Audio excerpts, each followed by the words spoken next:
You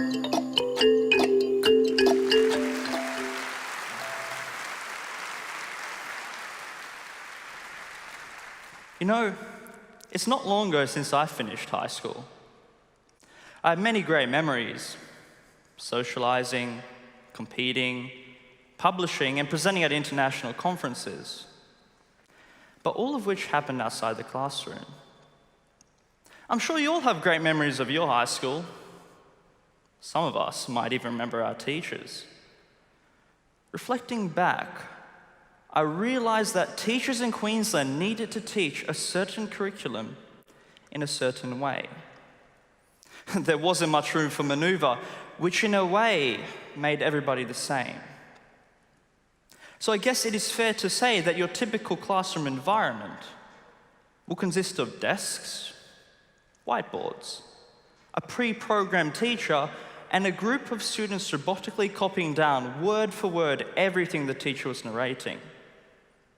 There was only one way to put an end to this automated learning environment, and that was for someone to ask whether all was necessary for the exam.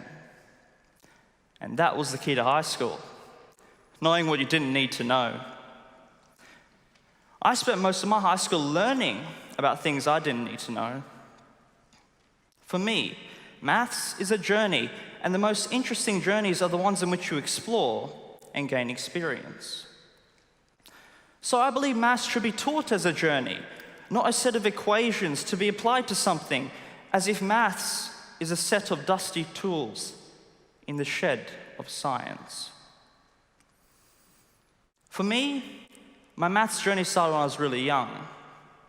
I've always loved numbers, and my parents realized that early on when I started doing negative number addition at 3 years old. I also loved squaring numbers, and at one stage I could do 5-digit multiplication in my head. I actually had a book where I'd write down little tricks and formulae I'd use to solve such equations quicker. Pardon the writing, I was only 5 years old. So, yes, I love maths, and my various schools put me in competitions. At the age of 13, I was spotted by the National Director of the Australian Mathematical Trust, who put me in training for the Australian Olympiad team. And it was there that I discovered that I actually wasn't that good at geometry. I was, and still am, bad at drawing, and this made me scared of the subject. How could I possibly prove that 3 points line a line when my lines look like circles? So, I worked on geometry problems to maximize my chances of winning. And it was there that I discovered the unexpected beauty in geometry. Not in the drawing part, of course, but in the way certain mathematically challenging concepts could be explained simply through visualization. What is the infinite sum of a half, plus a quarter, plus an eighth, plus a 16th, etc.? While to some of you this sum may seem daunting, if you look at this animation where each time we're adding half the previous rectangle, it does make sense that these rectangles will eventually add up to a square that has area 1. But what if I now ask you whether parallel lines do meet? Well, parallel lines are defined not to meet. If you look at it in a certain angle, it does appear that these lines will eventually meet at a point at infinity. And it turns out this point is used extensively in mathematics nowadays. I was learning all this outside the classroom. Luckily, nowadays we have the internet, where we can learn things at our own time. In fact, I didn't need school classes at all because participating in mathematical forums was like a class of its own. I was so involved in online communities that I actually started a blog where I post solutions to problems that I found beautiful, especially ones people couldn't solve. And it was there that I met Zuming Liang, who lives in America. At the time, we were both 16 and loved geometry and solving mathematical problems in general. Coincidentally, Zuming and I were both stuck on the same open problem, and it took us 5 days to solve this problem, a cycle where I'd work through the night, and Zuming would continue where I left off. Zuming would do the same, repeat. The time zone difference actually worked quite well. We had eyes on the problem for 120 hours straight. Now reflect on your high school experience, where you had to solve 30 problems in 1.5 hours. Is it really testing our ability to think creatively? Unlike in high school, where you could submit your solutions and be marked, Zuming and I weren't even done. We stumbled upon a new theorem in mathematics, extending the one we had just solved. What our theorem stated was that a point in the triangle plane lies on isomorphically equivalent isopivotal cubics in its pedal triangles.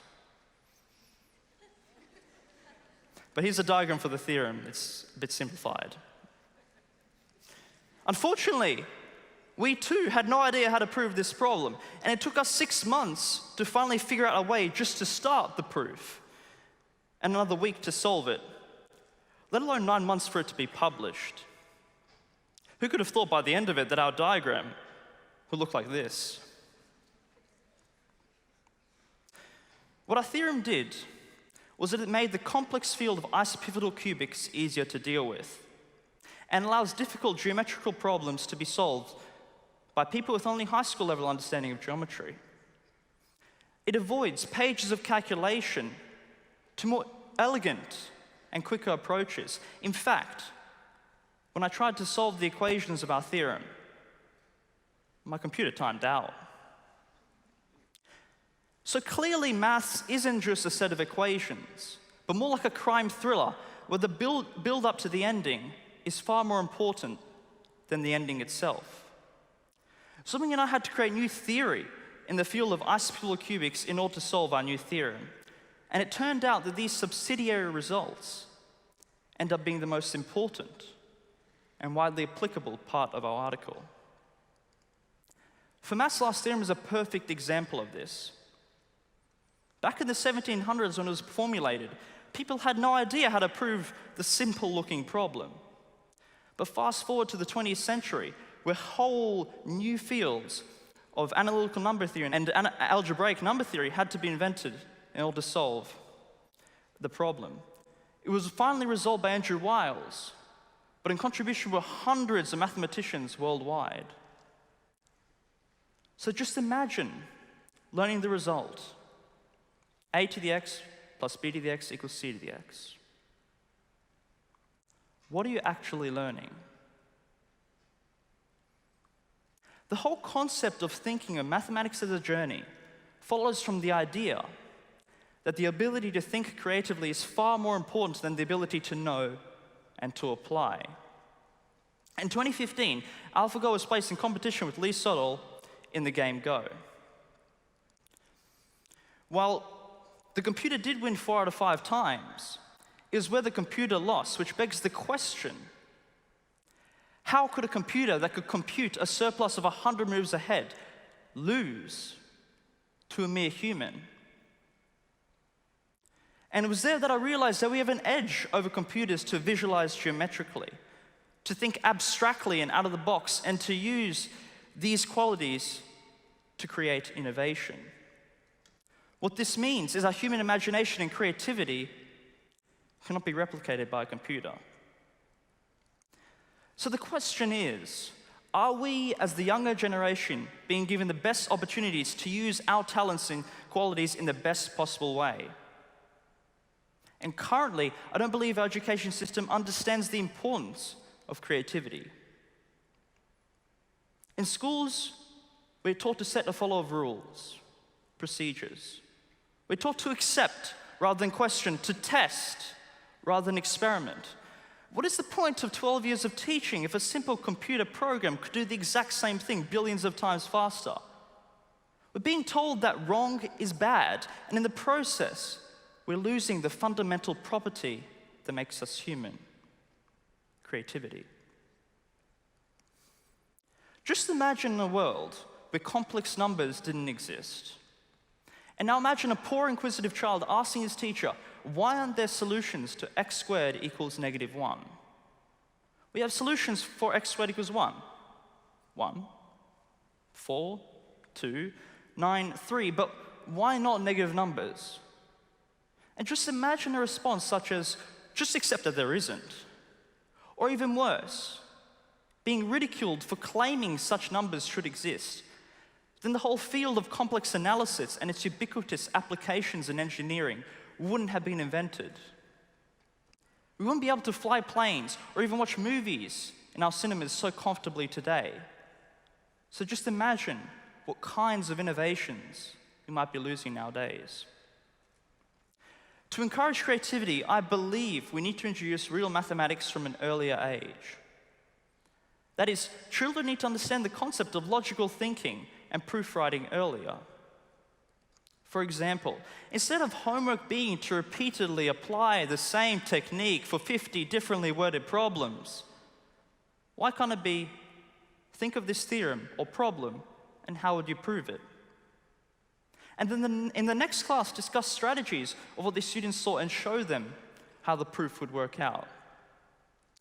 And instead of losing half of the students during class, I believe we need to incorporate methods of active learning where students will read content in advance and the teacher would go over what they do not understand. Lastly, I believe we need to make it clear that being wrong is okay. Because in my experience, I've learned the most out of being wrong. And knowing where I've gone wrong, coincidentally, has given me better understanding of mathematics as a whole. Similar ideas to what I've just been mentioning have been employed in Finland. And look what that's got them. They have the best education system in the world. They understand that our human imagination and creativity should be praised. It is more important to visualize than to know and to follow a procedure. Just like you cannot appreciate a story by reading its ending, you cannot appreciate maths, physics, art, or any subject by a set of rules and ways to apply them. We need to teach these subjects for what they are, a journey.